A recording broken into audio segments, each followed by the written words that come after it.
Hello and welcome back to JEE Nerds. तो जैसे तुमने थंबनेल से देख ही लिया होगा, आईआईटी जेई 2026 के पेपर में अब रह गया है मोटा मोटा एक साल का समय, एक साल से भी कम का समय। और ऐसे में एक 1 ईयर प्लानर मैं तुम लोगों के लिए लेकर आ गया हूँ। आज के वीडियो में अपन क्या क्या डिस्कस करने वाले हैं, ये स्लाइड तो तुमने देख ही ली है।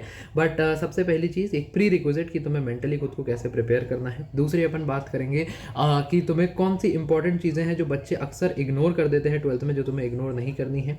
फिर अपन चलेंगे थोड़ा प्री रिक्विजिट चैप्टर की लिस्ट वगैरह पे बात करेंगे कि भाई साहब अभी भी अगर तुमने कौन से ढंग से चैप्टर पूरे नहीं करे हैं तो कौन से चैप्टर्स हैं जिन पे तुम्हें पहले पकड़ बनानी है, फिर कैसे कैसे प्रोग्रेस करना है। लास्ट में थोड़ा सा बात करेंगे कि 12वीं की तुम्हारी टोन कैसी होनी चाहिए, तुम्हें 12वीं में क्या एक्शन लेना चाहिए, 12वीं और 11वीं का बैकलॉग है तो वो कैसे मैनेज होगा। ठीक है, तो इसी के साथ अपन वीडियो को स्टार्ट करते हैं। तो सबसे पहली चीज़ जो कि स्क्रीन पे आई गई थी, प्रिपेयर योर सेल्फ मेंटली। देखो थोड़ा सा अपने आप को मेंटली प्रिपेयर करना इस समय इंपॉर्टेंट है। अभी तक तुमने 11वीं में थोड़ा सा ऐसे लूज छोड़ दिया पढ़ाई को, या पढ़ाई ढंग से नहीं करी, वो सब गलतियाँ करी, लेकिन अब 12वीं में तुम्हारे पास ऐसा स्कोप नहीं है कि तुम वो गलतियाँ दोहरा पाओ, क्योंकि 11वीं में कवर करने के लिए 12वीं थी, गलतियाँ कवर करने के लिए 12वीं का टाइम था, 12वीं में गलतियाँ कवर करने के लिए नहीं है। फिर ड्रॉप लेना पड़ेगा, साल बर्बाद होगा। तो इसलिए प्लीज़ अपने आप को मेंटली प्रिपेयर कर लो कि यहाँ से अब एटलीस्ट 13 से 14 घंटे दिन में तुम्हें पढ़ना ही पढ़ना है। सारी दूसरी चीज़ें जैसे कि इंस्टाग्राम हो गया तुम्हारा, यूट्यूब हो गया तुम्हारा, तुम्हारी दोस्ती यारियाँ हो गई, ठीक है, तोड़ मत दो दोस्ती यारी, बट हाँ थोड़ा टाइम कमिटमेंट सारी चीज़ें है जो है कम करना पड़ेगा। तो हमारा कोई अगर प्रेम आशिकी के एंगल में पड़ा है तो लव एंगल को भी ख़त्म करने नहीं बोल रहा हूँ, बट हाँ थोड़ा सा रिस्ट्रेन करना पड़ेगा, थोड़ा कम करना पड़ेगा, क्योंकि ये वक्त जो है ये वापस नहीं आएगा और ये वक्त बहुत ज़्यादा इंपॉर्टेंट है। ठीक है, और हाँ ये मैंने बात बता दी कि you can't afford to repeat the mistakes which you made in 11th, क्योंकि अब स्कोप नहीं है। पहले तुम्हारे पास था कि गिरे तो नीचे नेट था कि 12वीं में कवर कर लेंगे, अब वो सेफ्टी नेट नहीं है, अब मामला थोड़ा रियल हो गया है और अब तुम गिरे तो लगेगी तेज। ठीक है, तो वो काम अपने को नहीं करना है और अपने को प्रिपेयर रहना है मेंटली अपने आप के साथ। ठीक है, दूसरी चीज, do not undermine revision and practice. ठीक है, importance of revision and practice होगा। बच्चा क्या करता है, मैंने देखा है कि तुम अपने जो टाइम टेबल बनाते हो उसमें रिवीजन और प्रैक्टिस का टाइम ही नहीं डालते हो, जो तुम्हारा स्टडी शेड्यूल है। मैंने देखा कि मैं भी करता था ये गलती। पता क्या होता है कि एक सेकंड मूव क्यों लगा, ओ राइट ये लगा हुआ है। ठीक है, तो गलती मैं क्या करता था कि जैसे मैं बताऊँ, 3 चीज़ें हैं यार, ये मूव क्यों नहीं कर रही है मेरी स्क्रीन आज, हाँ सॉरी। ठीक है, तो 3 चीज़ें हैं। मेरे पास स्केड्यूल होता था और मैंने अपने स्केड्यूल में लिखा कि अच्छा मुझे इस टाइम तक ये करना है, ये लेक्चर निपटाना है, फिर ये लेक्चर निपटाना है, फिर ये लेक्चर निपटाना है। ठीक है, दूसरा मैंने टाइम बनाया कि अच्छा यार मेरे पास शाम को है तो मैं इस समय लंच करूँगा, इस समय ब्रेकफास्ट, इस समय डिनर, बीच में मैं ये क्लास ये क्लास ये क्लास, ठीक है सॉर्टेड। लेकिन मैं इस समय ये नहीं देख रहा हूँ कि अच्छा मुझे जो डीपीपी मिली थी मुझे वो भी प्रैक्टिस करनी है, जो मॉड्यूल मिला था मुझे वो भी प्रैक्टिस करना है, जो मेरे को रेफरेंस बुक्स मैंने खरीदी हुई है, जो पीवाईक्यू मैंने लगाए हैं, इस सब के लिए टाइम कहाँ गया, इस सब के लिए टाइम तुमने इंक्लूड ही नहीं किया। और वो बच्चे करते हैं, अक्सर करते हैं, मैंने देखा ये होते हुए। तो प्लीज़ रिवीजन और प्रैक्टिस इनकी इंपॉर्टेंस को बिल्कुल अंडरमाइन नहीं करना है अपने को। जितना ज़्यादा तुम थ्योरी करोगे उतना ज़्यादा फ़ायदा होगा कि सिलेबस कंप्लीट होगा, दैट इज़ गुड, लेकिन उस थ्योरी को तुमने अप्लाई नहीं किया, उसकी प्रैक्टिस नहीं करी तो कोई फ़ायदा नहीं है। That is as good as कि तुमने वो थ्योरी की ही नहीं इन द फर्स्ट प्लेस। तो लेक्चर देखना विल गेट यू नोवेयर, उसको अप्लाई करो, प्रैक्टिस करो और प्लीज़ सॉल्विंग करो। और दूसरी चीज़, रिवीजन को बच्चे बिल्कुल भाव ही नहीं दे रहे भाई। मैं देख रहा हूँ, अगर तुमको बैकलॉग बनता क्यों है? बैकलॉग बनता है इसलिए क्योंकि साहब तुमने जो चीज़ पढ़ी वो तुमने पढ़ी थी जबकि तब पढ़ी थी साल भर पहले, अब वो तुमने छोड़ दी। अब 11वीं की चीज़ वो तुमने कभी रिवाइज ही नहीं की अगर, तो वो तुम्हारे लिए भूल गया और अब वो बैकलॉग बन गया। वहीं अगर तुम 10 मिनट निकाल के उसको रिवाइज कर लेते तो तुम्हारा काम जो था वो बन जाता। ठीक है, तो प्लीज़ रिवीजन का टाइम भी अपने स्केड्यूल में डालो। तो अब बात चलिए कि साहब रिवीजन को है इंपॉर्टेंस देनी है और रिवीजन को लिए टाइम निकाल के रखना है, बट एक ऐसा रिसोर्स मिल जाए अगर जो रिवीजन करवा भी दे और बहुत ज़्यादा टाइम भी ना ले तो मामला बहुत ही क्रेजी हो जाए। नहीं तो इसी के लिए मैं तुम लोगों के लिए लेकर आ गया एक बहुत बेहतरीन रिसोर्स। जो बच्चे चैनल फॉलो करते हैं वो इसके बारे में जानते हैं, जो नए व्यूअर्स हैं उनके लिए रैंचो रिवीजन के read revise repeat flash cards. Editor साहब जरा एक फ्लैश कार्ड लगा दीजिए। मैं केमिस्ट्री के दिखाता हूँ कई दफ़े, आज मैं फिजिक्स और मैथ्स के दिखाने वाला हूँ और कैसे कैसे ये तुम्हारी हेल्प कर सकते हैं। जैसे देखो, ये एक प्रोजेक्टाइल मोशन का तुम्हारे पास फ्लैश कार्ड आ गया तुम्हारी स्क्रीन पे।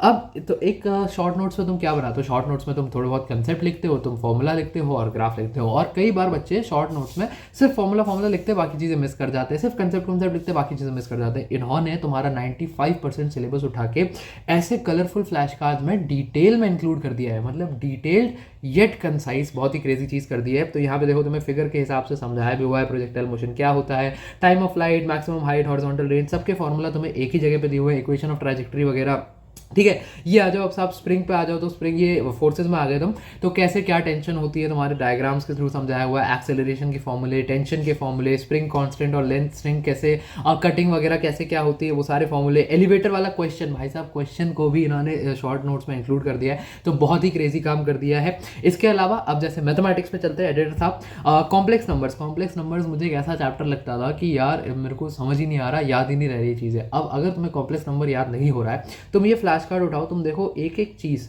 बहुत सारी इन्फॉर्मेशन है, बट एक एक इन्फॉर्मेशन कितनी क्लियरली और कितने कंसाइसली लिखी हुई है।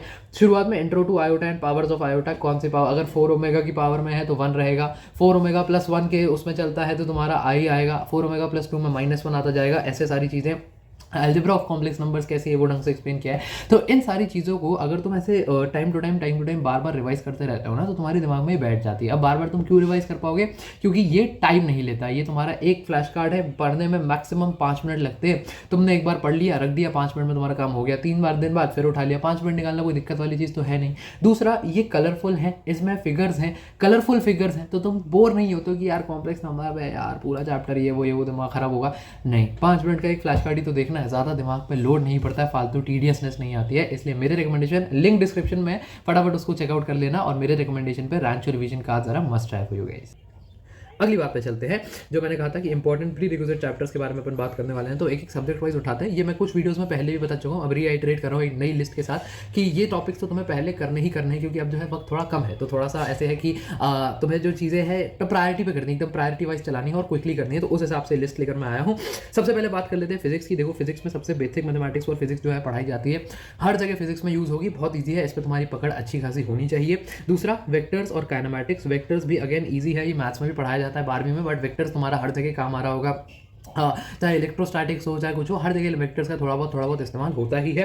काइनेमैटिक्स जो है, काइनेमैटिक्स अगेन वैसे इसका वो नहीं है कि मतलब एकदम तुम्हारा 12वीं में यूज़ आ जाएगा, बट ना देखो 12वीं में तुम्हारे इलेक्ट्रोडायनेमिक्स आता है, मैग्नेटिक इफेक्ट्स और इस सब, उसमें काइनेमैटिक्स का कहीं ना कहीं यूज़ आएगा। बेसिक इक्वेशंस ऑफ मोशन, तुम्हारे बेसिक कंसेप्ट्स ऑफ मोशन, वो सारे काम आते ही है। Same for Newton's laws of motion. तुम चार्जेस के फ्री बॉडी डायग्राम बना रहे होगे कि अच्छा एक चार्ज एक मैग्नेटिक फील्ड में गया तो उस पर कहाँ कहाँ फोर्स लग रहा है, अच्छा जैसे वर्क पावर एनर्जी, अच्छा इस चार्ज में इतना पोटेंशियल था, इसे कैसे कम हुआ, क्या फोर्स लगा तो क्या इसका पोटेंशियल बढ़ा, कैसी चीज़ें, ये सब तो भर भर के काम आएंगे तुम्हारी 12वीं में।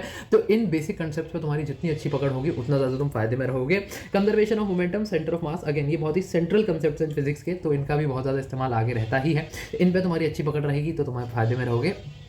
तुम वैसे पता नहीं कितने बच्चों ने 12वीं का सिलेबस देखा है या नहीं, बट वहाँ पे यही पूरा तुम्हारी 12वीं में मेजर पार्ट जो है वो इलेक्ट्रॉनिक्स का है, तो इलेक्ट्रिकल चार्जेस और इन सब के बारे में बात हो रही होती है। राइट फ्रॉम तुम्हारा स्टार्ट इलेक्ट्रोस्टैटिक्स होता है, स्टैटिक मतलब खड़ा इलेक्ट्रिक चार्ज और उस पर सारी चीज़ें कैसे एक्ट कर रही है, और इलेक्ट्रोडायनेमिक्स मतलब डायनेमिक चल रहा है ना, स्टैटिक होता है खड़ा हुआ, डायनेमिक मतलब चलता हुआ मूविंग, तो ये बहुत बेसिक है। तो इलेक्ट्रोडायनेमिक्स में तुम्हारा ये सब काइनेमैटिक्स, वर्क पावर एनर्जी, ये सब यूज़ हो रहा होता है। और ये तुम्हारा कंजर्वेशन ऑफ मोमेंटम। जब स्टैटिक में आ जाता है तो सेंटर ऑफ मास वगैरह के कंसेप्ट यूज होते हैं, तुम्हारे न्यूटन्स लॉज ऑफ मोशन वगैरह के कंसेप्ट यूज होते हैं, तो इन सब का आगे बहुत इस्तेमाल आएगा। ठीक है, तो इनको पढ़ के रखना है। अगले चैप्टर पे, अगले सब्जेक्ट पे चलते हैं, मैथमेटिक्स। मैथमेटिक्स में देखो इनइक्वालिटीज, रिलेशंस एंड फंक्शंस, तो तुम्हारा पहला ही चैप्टर आ जाता है 12वीं में जाते ही साथ, सबसे पहले चीज तुमसे पूछी जाती है, तो इसको जरूर पढ़ के रखना। इनइक्वालिटीज तुम्हारी बहुत ज़्यादा यूज हो रही होती है, लिमिट्स, कंटिन्यूटी, डिफरेंशिएबिलिटी में, तुम्हारी इंटीग्रेशन में भी, क्वेश्चन पर्टिकुलर क्वेश्चन में इनइक्वालिटी यूज हो रही होती है, तुम्हारे एओडी वगैरह में एक चैप्टर होता है, मैं नाम भूल रहा हूँ, एप्लीकेशन ऑफ डेरिवेटिव्स और एरिया अंडर द कर्व, ठीक है, एओसी, तो उसमें भी बहुत ज़्यादा इस्तेमाल इसका हो रहा होता है इनइक्वालिटीज का। ठीक है, अगली बात, basic knowledge of trigonometry and trigonometric identities. देखो यार, ट्रिग्नोमेट्री ना, पहला तो दूसरा चैप्टर है तुम्हारा इन्वर्स ट्रिग्नोमेट्रिक फंक्शन, तो वहाँ तो इस्तेमाल आईटीएफ में तो ट्रिग्नोमेट्री आएगी ही, वरना ट्रिग्नोमेट्री भी एक बहुत ही बेसिक कंसेप्ट है, मतलब एक वो है बेस बना रहा होता है, इसको उठा के किसी के चैप्टर के साथ भी लगाया जा सकता है। तुम्हारे इंटीग्रेशन में डेफिनेट डीआई और आई, डेफिनेट इंटीग्रेशन और इनडेफिनेट इंटीग्रेशन, दोनों में तवा के ये पूछे जाते हैं। तुम्हारे से ट्रिगो आइडेंटिटीज पे तुम्हारी पकड़ होनी चाहिए, कैसे 2 sin a cos b, 2 sin a sin b की आइडेंटिटी क्या है, cos a plus cos b की आइडेंटिटी क्या है, cos a प्लस b की आइडेंटिटी क्या है, इन सारी जो आइडेंटिटीज है ये सारी तुम्हें याद होनी चाहिए।